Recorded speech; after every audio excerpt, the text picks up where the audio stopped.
Today we heard the finance minister, I suppose on behalf of the government, telling us that they have deferred the idea of getting the food security bill through an ordinance.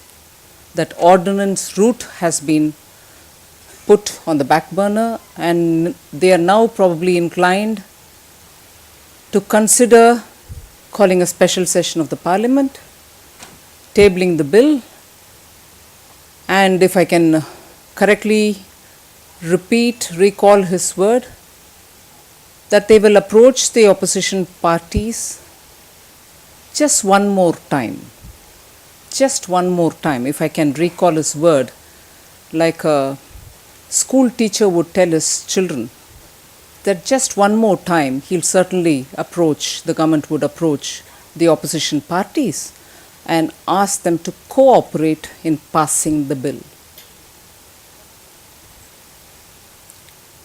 To have a bill of this significance be tabled for discussion and through the legislative route pass it is always the ideal.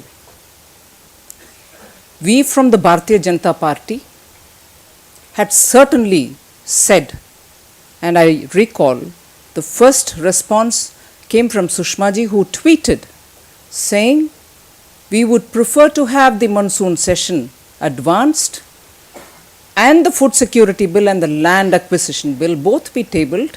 We will be keen to participate, discuss, and opinions of all political parties be taken on board. And then, since these two are such significant bill, they should be passed. That's an opinion which the BJP has given. And that's the way to go in a parliamentary democracy. And if the government has chosen to do it today, that they would call a special session of the parliament. We thought, since it was so close to the monsoon session anyway, that the government would choose to call an advancement of the monsoon session and table the bill. I'm not getting into the details of it, but that's the way to go in a parliamentary democracy. Bills of such nature, which have very, very wide and serious implication, should be discussed, and the BJP looks forward for discussing this bill. The other issue, of course, the finance minister this morning has spoken on several issues related to the economy. We'll certainly come back to you all in great detail about every other issue that he's spoken about, but we'll certainly pick up on one today.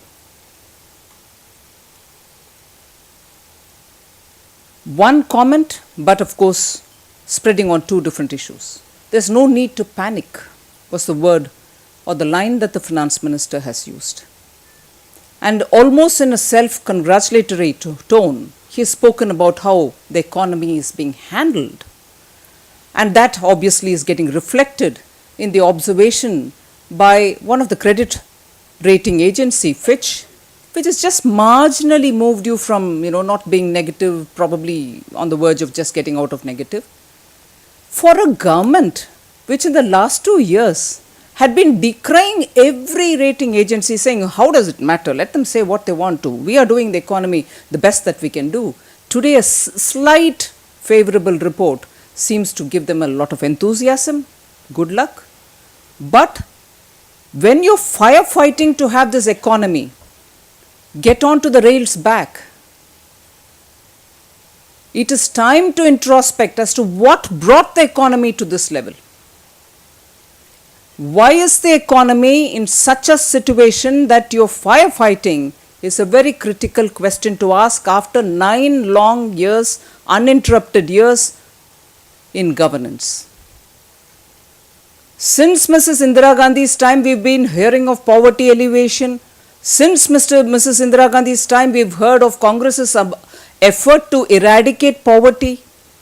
And subsequently, we've heard, even today, when they came back, when they came back in 2004, we've heard them say, inclusive growth, poverty eradication, poor should be brought on board. And even now we are talking about, depending on the poor, a vote getting strategy of we are doing the economy all right, we are firefighting, but we are doing a good firefighting job.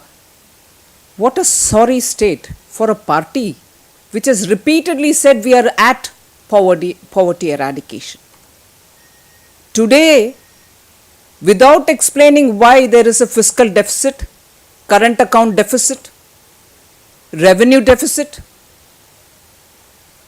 trade deficit, governance deficit, and above all, total trust deficit, we have the finance minister again requesting the Indian citizens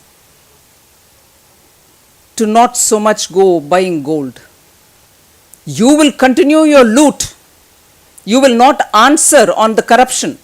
But the public, which cannot see any worth in the rupee, wondering how much that rupee will fetch them in terms of any kind of buying power, are investing in gold because that is the way they can hedge the inflation which is burdening them. The finance minister, instead of spelling out concrete steps as to how he is going to restore order in the economy, how he is going to restore industrialists from running away from India, instead of telling us how more investment is going to come to this country, instead of telling us how, and in fact forewarning us how, the demeaning, devaluing rupee is going to result in greater price rise, leading to a higher inflation, and that is going to even impact on your import of crude oil and every other fuel, is advising the Indian citizen not to buy or invest more in gold. The citizen has nowhere to go to keep his savings, little savings, in a worthy corner. And we have the finance minister elaborating on how citizens should be doing more rather than the government, which has not answered even one of the massive loots which has happened during his tenure, and even more to say that they are shining as opposed to what is happening to opposition parties. A slight sense of desperation covered in a lot of economic jargon and nothing more. And therefore, the Bharatiya Janata Party would like to tell the government that concrete steps towards restoration of economy is something which we like to hear from the finance minister, rather than tell us not to buy A or B, as it is the money is not worth much to buy not just gold, not even food.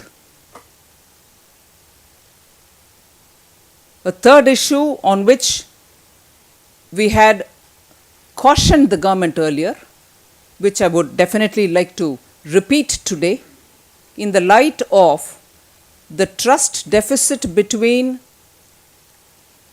security, investigation, and intelligence agencies reaching the doorstep of the Prime Minister.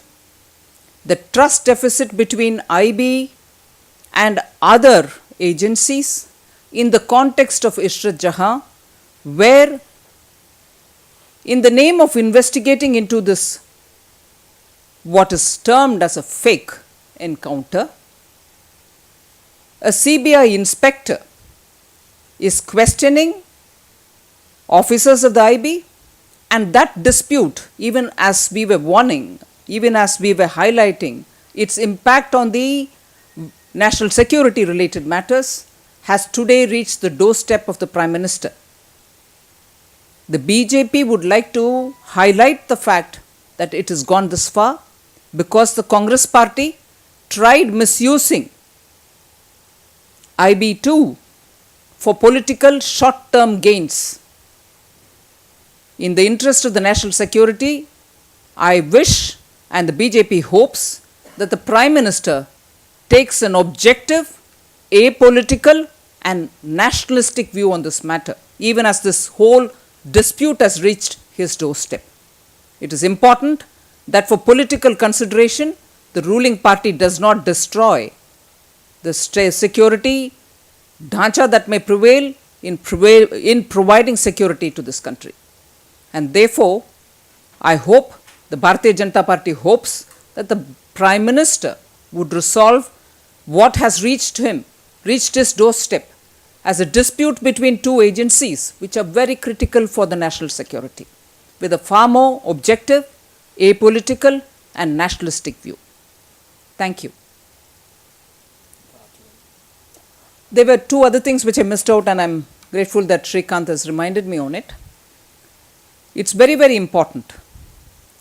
And all of us hopefully will get a view of how this government, which wants to take every credit for having brought in the RTI, has today given it the final blow, if you may ask me, to make it a toothless, tool in the hands of the public. The Prime Minister's office, in replying to one of the RTI queries, has said this is a private matter when the question related to Sri Robert Vadra, on whom corruption, land related scandals are all now remaining unanswered. So this is a completely condemnable act. I wish the Prime Minister's office responded to this RTI, because neither the government nor the family or the Congress party has chosen to say anything on Robert Vadra. And it is a very critical issue. The PMO, also using the cover of RTI, has only diluted the RTI and also refrained from answering on this issue, which needs an answer. Otherwise, all lectures which are being given by the Congress party on corruption related matters are going to go only as crocodile tears. If you're really serious about talking on corruption, answer on Robert Vadra and related corruption matters.